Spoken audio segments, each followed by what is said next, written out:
Hi, Nitin. I've been diabetic since 2012 for the last 6 years.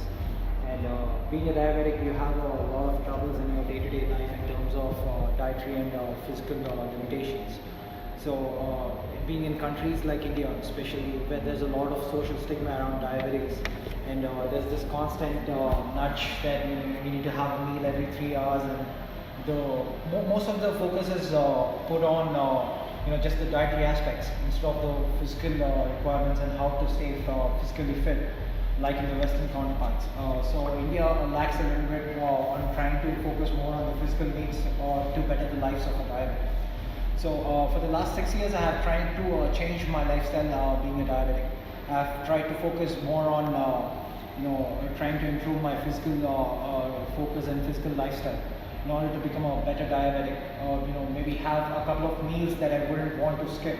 Because being a diabetic, one of the biggest problems is that you cannot have your maybe the sweet snack, or a lot of higher food intakes, like in case of a buffet and all that. So instead of trying to compromise just on the dietary aspects, I wanted to have my own stomach full of food, as well as focus on the physical aspects of the lifestyle, so that I can stay healthy as a diabetic. In this process, I have started developing more of a physical activities in case of like marathons, half marathons, cycling activities, and also mountaineering.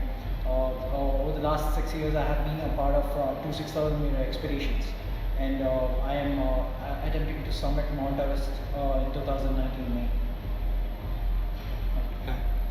Okay, that's quite a spectacular interview. So I just like to start off by asking you, how did you get into mountaineering yourself, and who or what attracted you to the sport initially? So one of the biggest challenges being a diabetic is you can do a lot of things. Like, there are a lot of diabetics who do marathons and everything, but it's just a 4-hour activity. So you give it your best for the 4 hours, and then just go lie on your bed, have your stomach full of food and all that. So it's not an endurance activity. It's more of a quick activity. Though marathon sounds like an endurance activity, it's just going to be lasted for 4 hours or maybe 6 hours of time. But in case of mountaineering, when you're on an expedition for probably like 60 days, 70 days, it's an endurance period where your body has to recover, the very next day for you to continue your trek or expedition.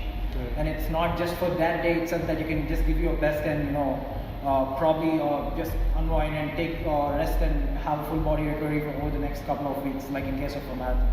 So one of the biggest challenges about mountaineering is it's a true human endurance sport. So that is what attracted to me personally as a diabetic, because as a diabetic, again, like the stigma surrounding diabetic is more like you need to have meals every 6 hours, you need to take proper rest, you cannot physically strain yourself, otherwise you'll feel giddy and all that. So in order to counter all those things and try to prove that a diabetic can also be like a normal civilian or a normal human being, I chose mountaineering as a sport, on contrary to the other sports available. Awesome. So the next question I'd like to ask you is, what does climbing personally mean to you? What does it signify to you? Climbing, starting from your young age, the easiest and the most attractive thing that kids are towards is climbing. You climb walls, you climb gates, you climb the small desks which are there around your house and all that. So climbing is somewhat a basic instinct of human nature. But when you get towards professional climbing, it's more about reaching a pinnacle. So wherever you say, there are a lot of terms that you use in your daily life, like I feel on top of the world. Okay, so that just means literally. You cannot. People don't really mean that they are on top of the world, right? So that somehow has always been an intriguing factor and appeal for me. To be on top of the world, really, not literally, but really on top of the world. So climbing as a passion began, trying to reach the highest peak for me. Yeah. So that's how I started climbing it. Nice. All right. Which are your personal favorite climbing areas where you've trekked till date? And one highlight, describe one most memorable trip that you would have had. So I have been to the Himalayas in Nepal. So I did my first 6,000 meter peak in Nepal, which is Mera Peak, 6,500 meters. And I have also been part of an expedition in Stoke region. So Stoke region is supposed to be the highest mountaineering region in whole of Ladakh, the Jammu and Kashmir region. So I've been on Stoke Hungary as well. But till date, the most memorable experience for me personally is Mera Peak, since it was my first expedition. It really got me into the world of mountaineering, and you have a very different perception about mountaineering when you see movies or listen to stories. But when you're really on a mountain, it's an entirely different experience, because everything becomes very raw. So it's not when say suppose you're in a fitness center or a gym, okay.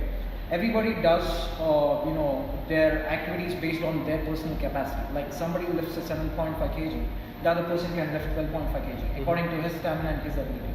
But while you are on a mountain, even the best climber and the moderate climber is facing the same circumstances. So it's the same raw nature for everyone. So one of the biggest realizations on Mera Peak expedition was that particular thing, that everybody is the same for a mountain. And the next thing is you feel very humble when you're on a mountain. So it's people say that it's adventure, risk, and there's a lot of exciting factors and all that. But it isn't true. You being on a mountain itself is a very troublesome. It's very frightening thing. Especially the nights. When you're on an expedition. And you have winds blowing in at around 70 kilometers per hour in the dead night. The sound itself, is very frightening. So what they say in mountaineering is you have to survive the night, not the morning. So morning is the time when you're climbing. You have all the people around you. Risks are there, but you're still climbing with a couple of people. But it's the night which actually tests you, the temperatures and the frightening sounds and all that. So all these experiences put in one basket gave me an instant realization on Mera Peak. So that being the first expedition is supposed to be the most memorable one. I had my own bad experience on that expedition as well, but that's the point where I realized that this is the sport where it really is the pinnacle. If you achieve this, if you summit a mountain, that's actually a pinnacle of achievement. It doesn't matter with a lot of other things in life. You might be a big entrepreneur, you might be a big businessman, you might be doing a lot of big deals daily. But being on top of a mountain is truly a humble experience. Awesome.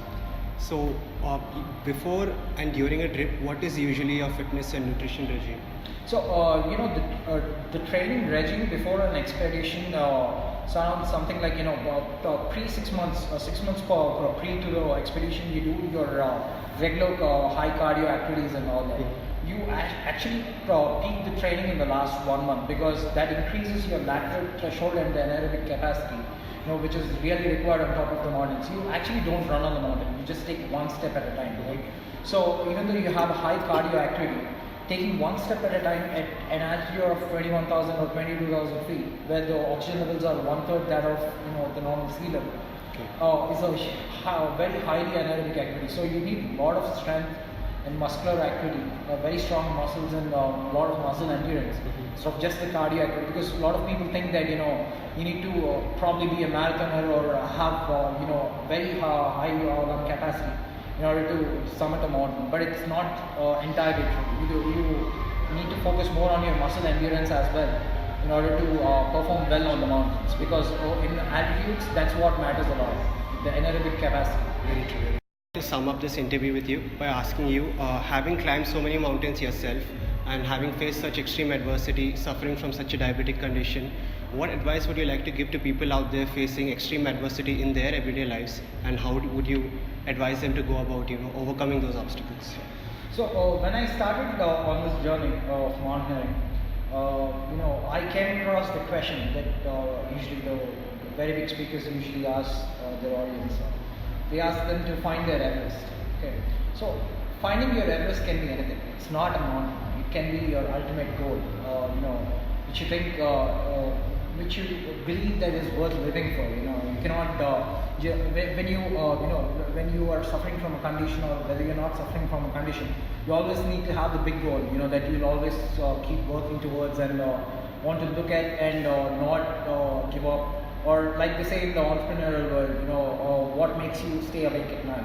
So it can be anything. It can be as small as trying to reduce 15 kgs, or trying to battle your condition of diabetes, or maybe even a smaller goal like I want to take 10,000 steps every day for the next 365 days.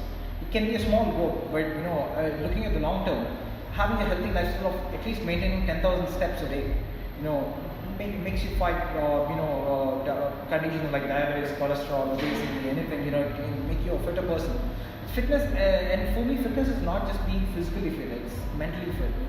When you work out, it just doesn't give you a fit body. It also gives you a mind which is fit enough to take challenges. Like when I do Everest, probably if I ever summit Everest, it's not just that I'm physically capable of doing it. I'm mentally capable of doing it, because a lot of months of workouts go into it.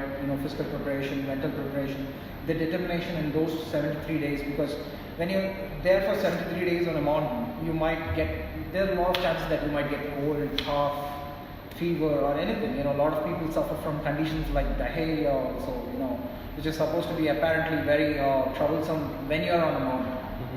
Having diarrhea over here in your regular lifestyle itself is very troublesome, but having that over on a mountain is even more troublesome. But you fight all those things and you ultimately summit the mountain. So you have to keep in a goal, whatever goal it is, whether it's a small one or a big one.